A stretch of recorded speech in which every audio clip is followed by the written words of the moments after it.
Hello everyone, respected viewers. I'm George from Ireland, and here I am at 29 Ennismore Gardens, Kensington, London.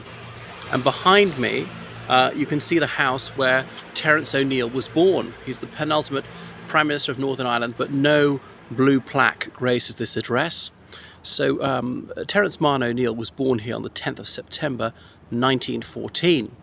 He was given the middle name Marn because a few days after his birth, his father was killed at the Battle of the Marne, fighting in France, because the First World War had broken out a month before Terence O'Neill was born. So there was this pall of grief cast across his life, but despite that he had a very sunny disposition. His father was an officer in the Irish Guards. So O'Neill's father was Irish, his mother was English and Welsh. And so O'Neill, he regarded himself as Irish. He was later going to say Northern Irish, even though he was born and indeed died in England. So he went back to his family seat in County Tyrone sometimes. He was there when a little boy, when the IRA came and burnt down their house one night in about 1921, but his mother said, nevertheless, despite this, you must never be anti-Catholic. So his family was a Unionist family. They'd come to Ireland in the 17th century from England. Their surname actually wasn't O'Neill originally. They changed it to the name of the local Gaelic chieftain because of, A. Moore, the Earl of Tyrone, and so on. His family was really steeped in Unionist politics. His uncle was a Unionist peer. Several of his relatives were very active in Unionist politics, as indeed was his mother.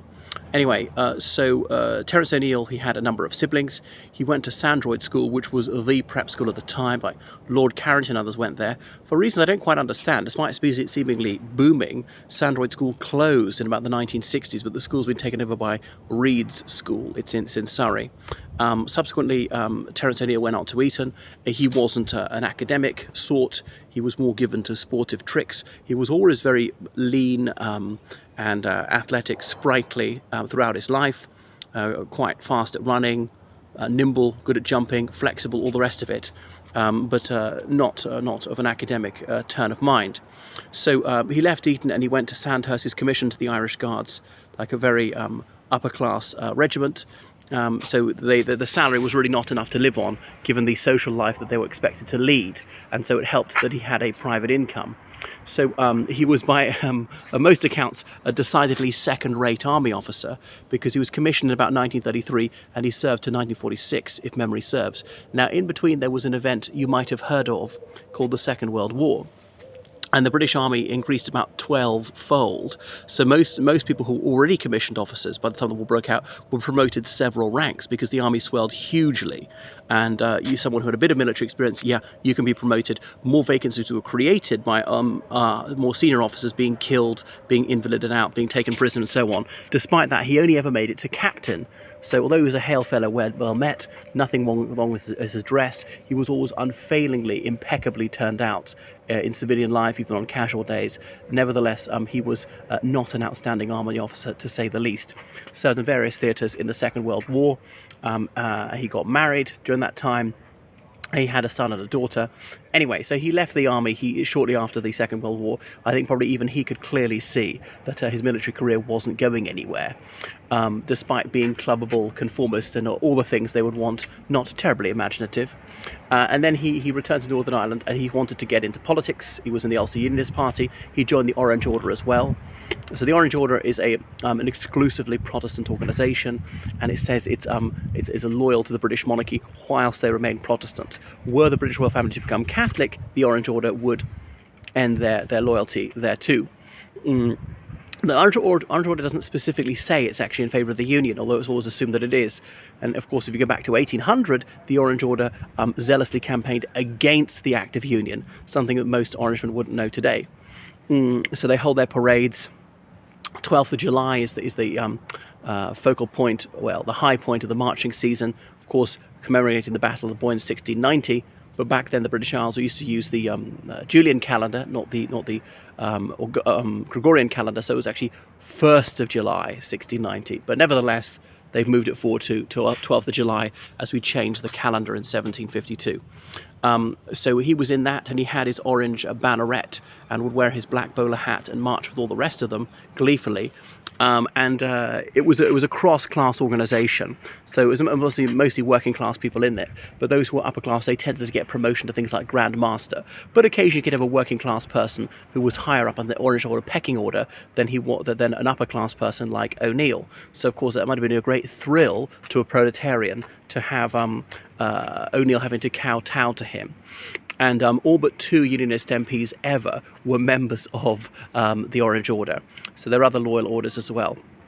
So that was considered really sine qua non if you wanted a Unionist political career. They wasn't terribly active in that and didn't rise very high, partly because he spent a lot of time here in Londinium.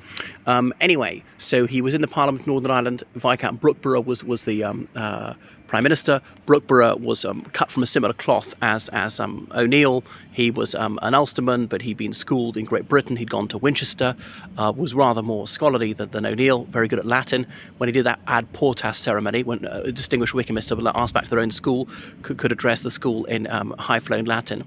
Anyway, Lord Brookborough let it be known that his time was coming, he was going to stand down. He was rather long in the tooth. So the Ulster Unionist MPs at Stormont, they elected a new leader. That was O'Neill. And O'Neill initially, as he later said, had wished to be elected to Westminster, not to the Parliament of Northern Ireland. He didn't make it to Westminster, so he had to make do with second best. As I say, there's this theme of him being a bit of a second-rater through his life. Don't want to be too demeaning. Obviously, it's quite a distinction to become Prime Minister at all. But those were the days when there was this reflexive deference to patricians amongst Unionists, although that was going to change in a large measure because of him. Anyway, 1963 became Prime Minister of Northern Ireland, and he was a reformist, partly because 1964 Harold Wilson's Labour government took office at Westminster. They were not so sympathetic to Unionists. The Ulster Unionist Party was really an extension of the Conservative Party. The Conservative Party in Great Britain, obviously known as the Conservative and Unionist Party. And so the civil rights movement was going in Northern Ireland. They were saying the Catholic minority were heavily discriminated against, and they had the year of many Labour MPs. So Wilson said, you've got to reform Northern Ireland or I'll cut your subvention. Northern Ireland's most heavily subsidised place there was. There's the Northern Ireland Labour Party, bit of a threat to the Ulster Unionists. There was but anyway, that challenge was seen off by the Ulster Unionist Party in the early 60s. So I don't want to tell you the whole of O'Neill's career, but his famous Ulster at the Crossroads speech, he thought that he could convince significant numbers of Catholics to vote Unionists, but even he thought that Catholics really had the wrong idea. He said that they will have 14 children and live in a ghastly hovel on national assistance, i.e. benefits, but they will live as Protestants in spite of the authoritarian nature of their church if we treat them well enough. So there was this automatic assumption that there was a different Protestant way of life, which was hugely